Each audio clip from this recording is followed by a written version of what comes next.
Información precisa, completa, veraz, objetiva e independiente. Directo a tu pantalla.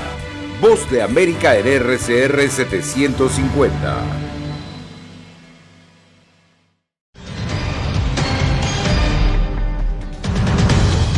Presidente de Francia visita Kiev y pide calma a las partes involucradas en la crisis ucraniana. Estados Unidos sanciona al expresidente hondureño Juan Orlando Hernández por corrupción. Alianza contra el crimen organizado. Estados Unidos se une a México y Guatemala para desarticular a una banda conocida como Los Coronado. Y el pedido de los familiares del bebé venezolano asesinado por la Guardia Costera de Trinidad y Tobago.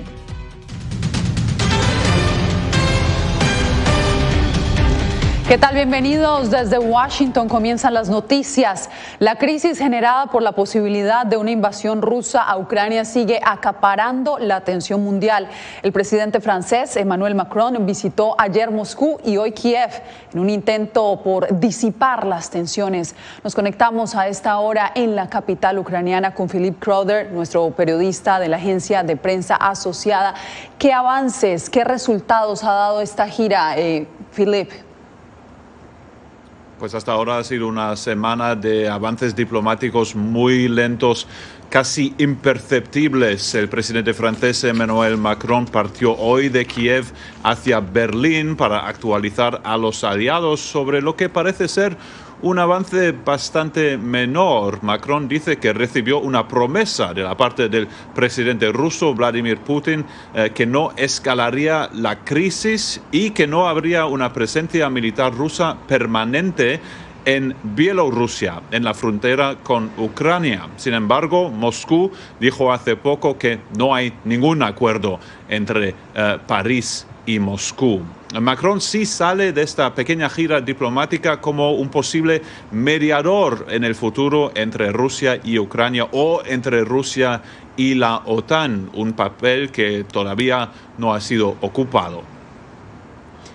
Philippe, ¿qué más se espera que pida Ucrania en los próximos días?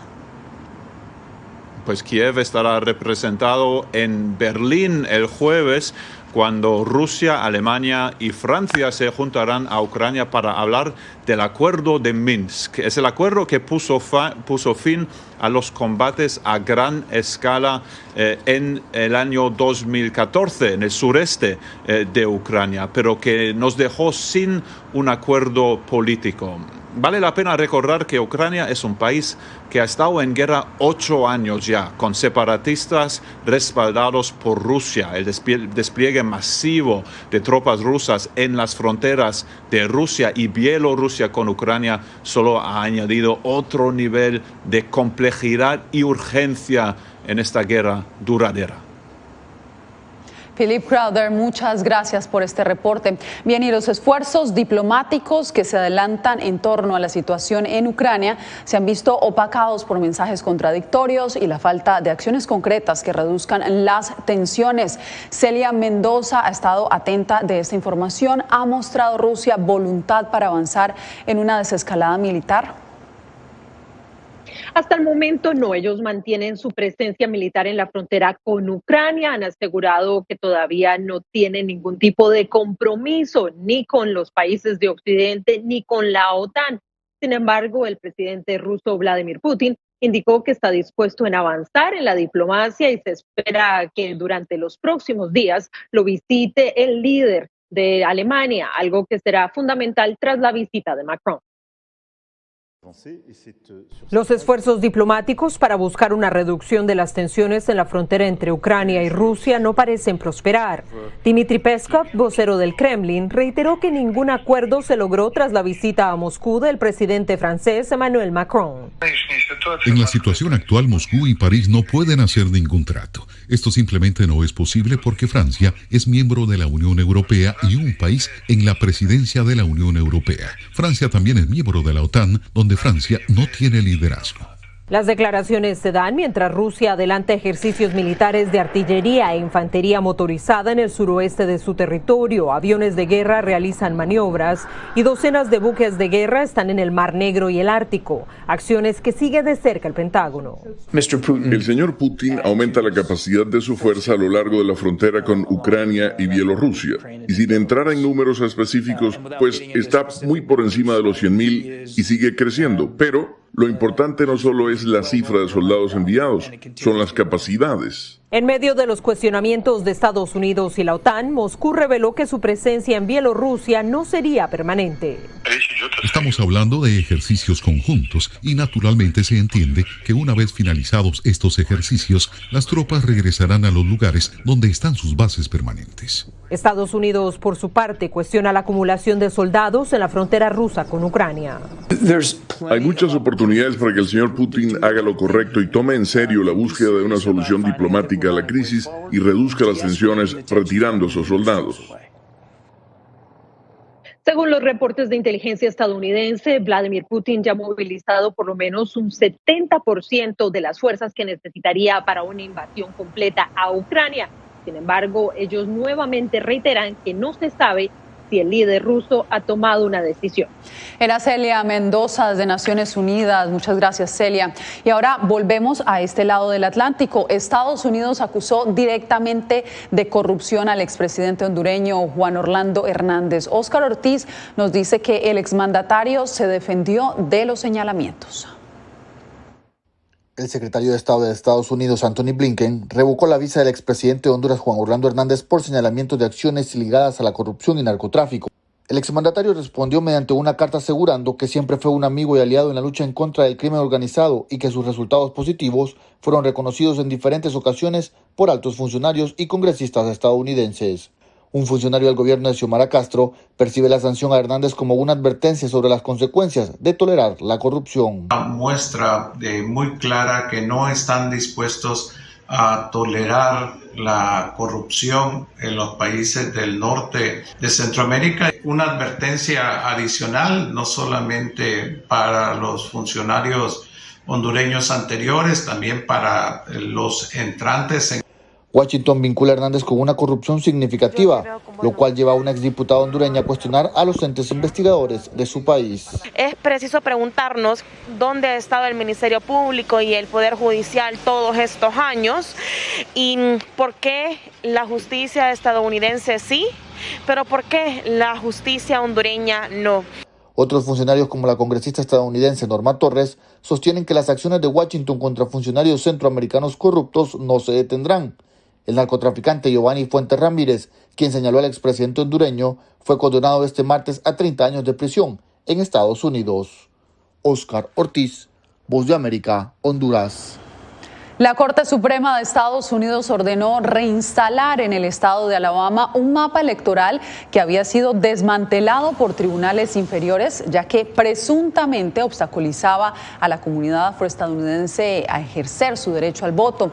La sentencia, dividida de 5 votos a favor y 4 en contra, no incluyó explicación alguna y los jueces dijeron que escucharían los argumentos de apelación sin especificar cuándo. Bien, en una investigación conjunta, Estados Unidos, Guatemala y México buscan desarticular una banda dedicada al contrabando de personas llamada Los Coronado. Eugenia Sagastume nos da los pormenores.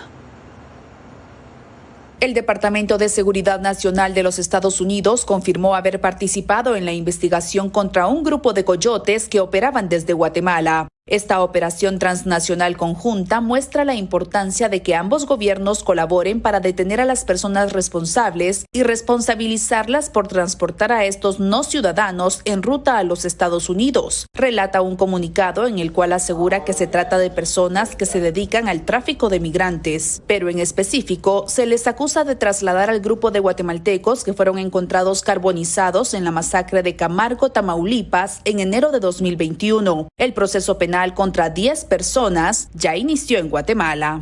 Las acciones ejecutadas por usted encuadran provisionalmente en los delitos de tráfico ilegal de guatemaltecos con circunstancias agravantes Son llamados los Coronado, pues se trata de una familia que operaba para trasladar a migrantes desde el departamento de San Marcos. Usted procedió a la captación, alojamiento y traslado de las víctimas, habiendo coordinado la recepción de los pagos efectuados por los migrantes y sus familiares. La investigación indica que cobraban entre $12,000 y $16,000 por persona por el viaje irregular. Ahora podrían ser sentenciados hasta con 30 años de prisión por cada migrante trasladado. Eugenia Sagastume, Voz de América, Guatemala.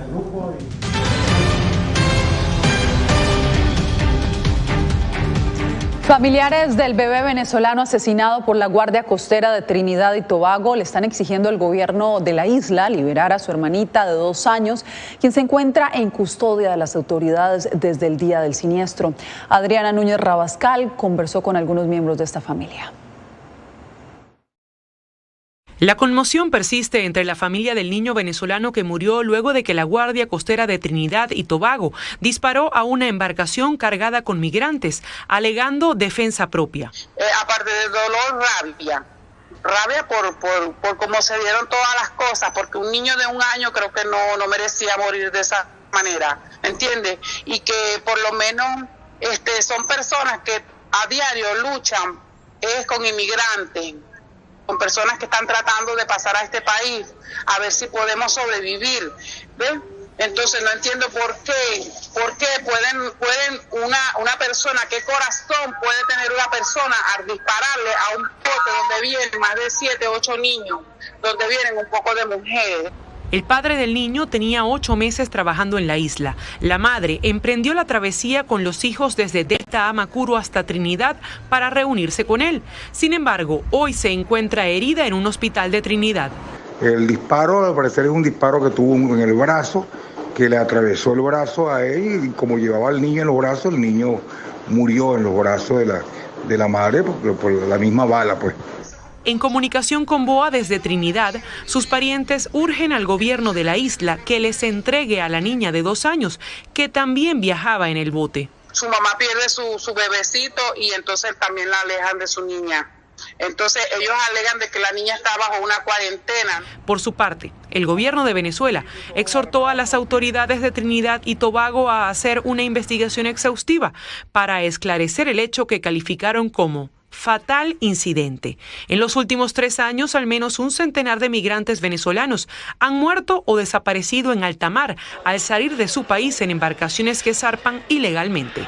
Adriana Núñez Rabascal, Voz de América, Caracas.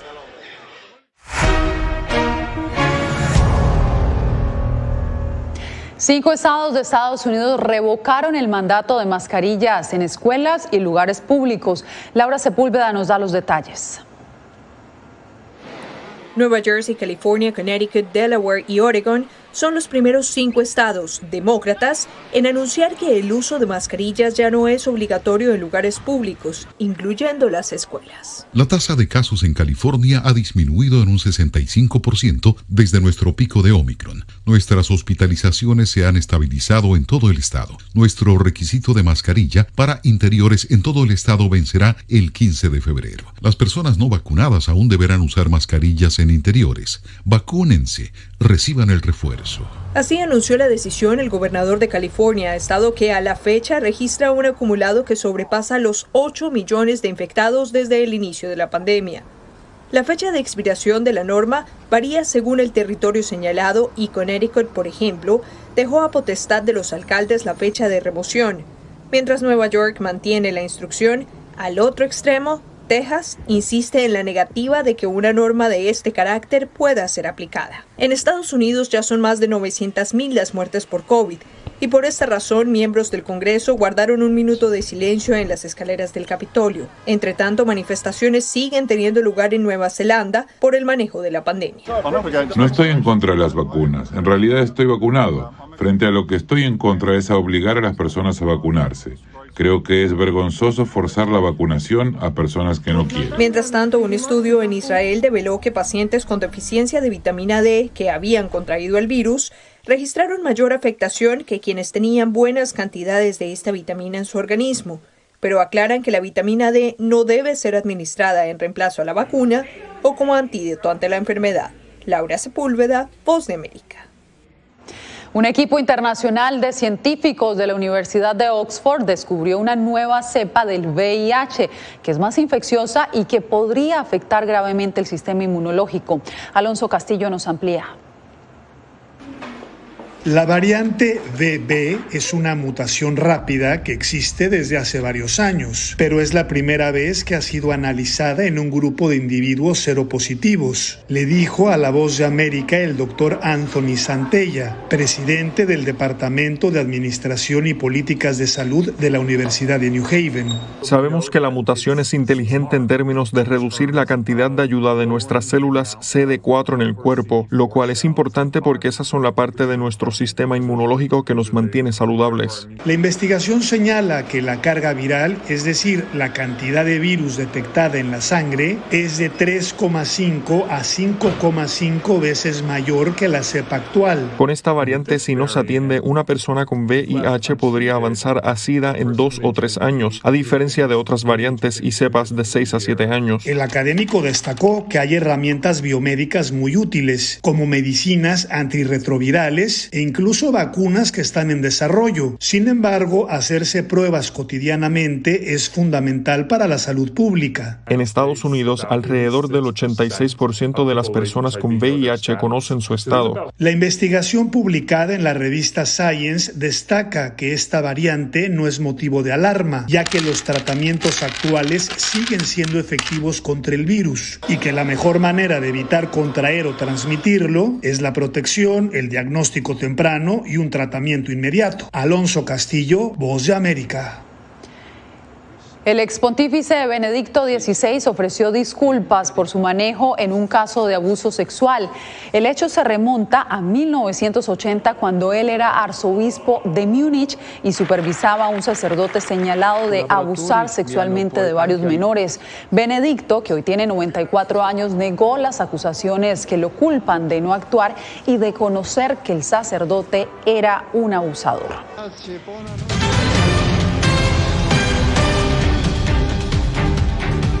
Un mexicano hace historia en los Juegos Olímpicos de Invierno. Cada edición la representación latinoamericana es aún mayor y esta vez Donovan Carrillo rompió una marca inédita.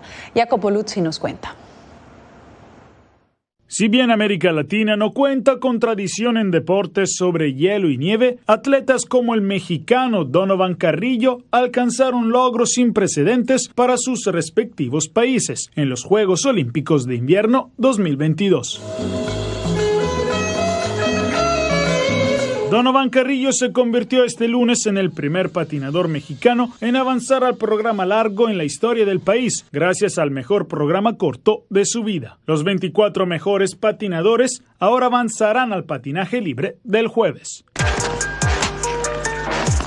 Donovan Carrillo, nacido en Zapopan, México, es el primer patinador artístico mexicano en competir por su país en los Juegos Olímpicos de Invierno desde 1992. Ha estado entrenando en una pista pequeña dentro de un centro comercial en la ciudad de León. Normalmente, cuando yo patino, puede haber de todo tipo de gente. Así que tenemos que tener siempre mucho cuidado para evitar accidentes con todas estas personas mientras yo llevo mis entrenamientos a cabo. Con el tiempo, la presencia de Latinoamérica en esta cita olímpica invernal ha ido en aumento, ganando en número de atletas y en variedad de disciplinas en las que compiten. Tras debutar hace 3 décadas, Brasil cuenta con la delegación más grande de la región en 2022, entre ellos la prometedora Sabrina Moss en el estilo libre mogul. Hice historia como la primera esquiadora brasileña de mogul y también tuve el mejor resultado en la historia de los sudamericanos y estoy orgullosa de haber llegado hasta aquí. Para Colombia, el número 3 podría ser el de la suerte en estos Juegos Olímpicos, ya que compite con 3 deportistas en la tercera participación en la historia de la nación cafetera. Jacopo Luzzi, Voz de América. Pasamos a Ecuador, donde las agresiones a la prensa dejan un oscuro panorama para la libertad de expresión. Según la organización Fundamedios, 289 agresiones a los comunicadores se registraron durante el 2021. Desde Quito, Néstor Aguilera nos informa. Con 23 años en el periodismo, Giovanni Tipanluisa sabe lo que son los peligros para la profesión. Fue editor a cargo del equipo que viajó en marzo de 2018 a una cobertura en la frontera entre Ecuador y Colombia, y cuyos integrantes posteriormente fueron secuestrados y asesinados por grupos disidentes de las FARC. Que el Estado no quiso empoderarse de lo que pasaba en ese momento, cuando era responsabilidad de ellos, responsabilidad de la Policía Nacional, responsabilidad de las Fuerzas Armadas, haber cuidado al equipo periodístico. Y quisieron endosar la responsabilidad a quienes planificamos ese viaje. Casi 4 años después cree que las cosas no han cambiado y las amenazas para el ejercicio periodístico son iguales o mayores. Hay un riesgo fuerte y creo que estamos en ese camino, pero ese camino hay que cortar ya. Dios no quiera que aparezca un día periodistas muertos como ocurrió en México. Un reciente informe de la organización Fundamedios sobre el ejercicio del periodismo en el Ecuador en 2021 alerta que si bien la llegada de Guillermo Lasso despertó expectativas sobre una nueva era de respeto a la prensa, se registraron 289 agresiones durante todo el año. No podemos permitir que la situación de México, de Colombia, de Guatemala, de Honduras se repita en el Ecuador. Eso sería inadmisible. El relator especial para la libertad de expresión de la CIDH, Pedro Vaca, consultado por la estación local Radio Majestad, reconoció que el periodismo en la región atraviesa serias dificultades y que la polarización es un ingrediente tóxico para las garantías a la libertad de prensa. Néstor Aguilera, Voz de América, Quito.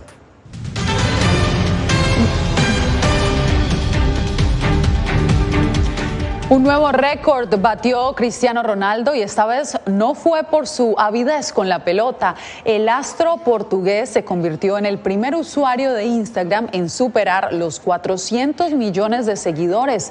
El delantero del Manchester United, que ha marcado 800 goles durante su carrera profesional, superó de lejos a otros famosos que lideraban la lista de los más seguidos en la red social, como la influencer Kylie Jenner, Lionel Messi y la cantante Selena Gómez. La Academia de las Artes reveló hoy la lista de nominados a los premios Oscar 2022. Encanto, la película inspirada en Colombia, recibió 3 nominaciones, pero ningún film latinoamericano opta a mejor largometraje internacional. Javier Bardem recibió su 4ª nominación a un Oscar por Being the Ricardos. Ganador como mejor actor de reparto en el 2008, ahora compite para mejor actor contra Benedict Cumberbatch, Andrew Garfield, Will Smith y Denzel Washington. Su esposa Penélope Cruz también obtuvo su 4ª nominación por Madres Paralelas de Pedro Almodóvar. Ganadora de un Oscar como mejor actriz de reparto en el 2009, se enfrenta a Jessica Chastain, Olivia Colman, Kristen Stewart y Nicole Kidman para el título de mejor actriz. Entre las candidatas a mejor película con el mayor número de nominaciones a un Oscar, El Poder del Perro de Netflix lidera con 12. Seguida por Dune con 10 y West Side Story con 7, y una inesperada inclusión: Nightmare Alley, El Callejón de las Almas Perdidas. Yo creo que es una sorpresa agridulce. Anne Hoyt es crítica de cine. Porque el hecho de que no se nomine a Guillermo del Toro en la categoría de mejor dirección, pues realmente elimina las posibilidades de que pueda ganar. Entre las decepciones, ninguna de las películas hispanas fue nominada para largometraje internacional. Creo que había varias películas latinas que merecían estar ahí, una de Panamá, una de España, El Buen Patrón, e indudablemente la de México, Noche de Fuego. Encanto recibió 3 nominaciones, incluyendo Mejor Película Animada, Canción Original por 2 Oruguitas de Lin-Manuel Miranda y Banda Sonora por la compositora latina Germaine Franco. Y ahora toca esperar para conocer a los ganadores. La entrega de los premios Oscar está programada para el domingo 27 de marzo. Verónica Villafañe, Voz de América, Los Ángeles. Mientras los Juegos Olímpicos de Beijing llegan al día 6 de competencias, un equipo de robots se roba todas las miradas en el Estadio Olímpico. Se trata de los robots Chefs, que operan una cafetería futurista en el centro de prensa. Los androides preparan desde comida china, albóndigas, hasta hamburguesa con papas fritas, como sacados de una película de ficción, ¿verdad? Bueno, y me despido de ustedes no sin antes invitarlos a seguirnos en nuestras plataformas digitales como Voz de América. Gracias por su sintonía. Radio Caracas Radio presentó Voz de América.